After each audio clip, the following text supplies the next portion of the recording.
So guys यहाँ पे Amazon ने एक और नई जॉब अपॉर्च्युनिटी अपनी इंट्रोड्यूस कर दी है, जो कि वर्क फ्रॉम होम होने वाली है। एंड इसमें आपको सिर्फ थोड़ी बहुत एक्सेल स्किल्स और वर्ड की नॉलेज होनी चाहिए। यानी कि एक बहुत ही बेस्ट अपॉर्च्युनिटी रहने वाली है उनके लिए जो कि वर्क फ्रॉम होम करना चाहते हैं और जिनको एक्सेल की थोड़ी बहुत नॉलेज है।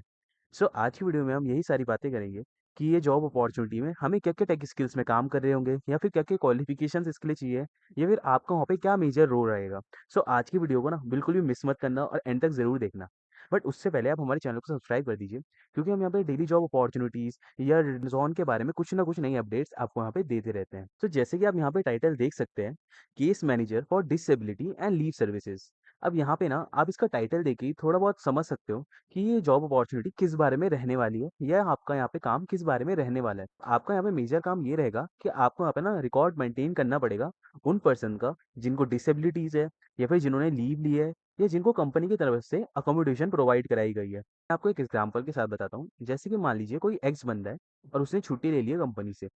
सो फ्रॉम द डे जब उसने छुट्टी ली है टिल द दैट डे जब वो वापस ज्वाइन कर रहा है ऑफिस, तो आप उसका ना पूरा एक रिकॉर्ड यहाँ पे मेंटेन करोगे कि उसने कब तक के लिए छुट्टी ली थी, कब उसने फिर से ज्वाइन करा है। सो ये सारे रिकॉर्ड्स आपको वहाँ पे मेंटेन करने पड़ेंगे और उन लोगों का भी रिकॉर्ड रखना पड़ेगा जिनको डिसेबिलिटीज है या फिर जिन्होंने एकोमोडेशन ली है फ्रॉम द कंपनी साइड्स। सो इन सारी चीज़ों को आपको यहाँ पे ट्रैक रखना पड़ेगा या फिर रिकॉर्ड रखना पड़ेगा।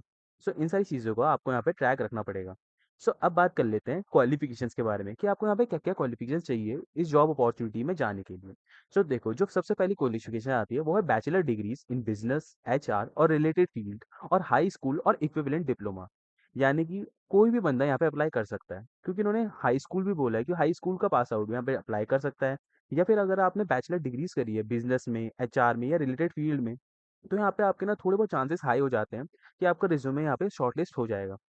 साथ ही साथ इन्होंने यहाँ पे 1 year of customer service experience भी मांगा है।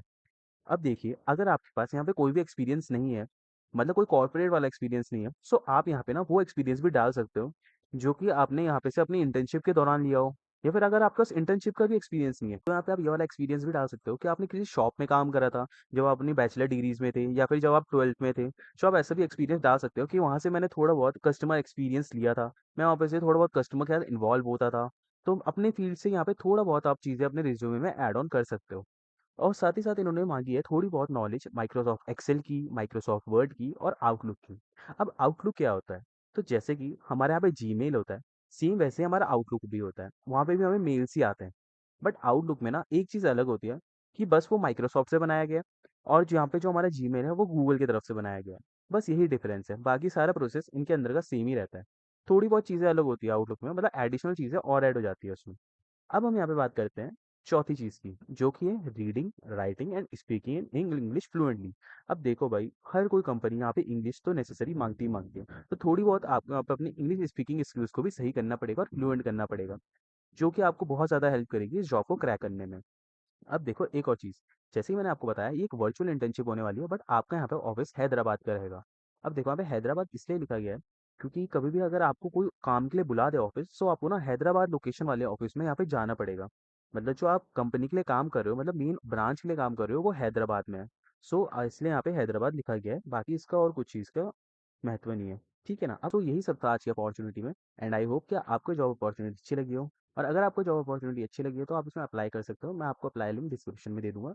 सो we will meet soon in the next video. तब तक के bye bye, take care and keep applying as much jobs as you can.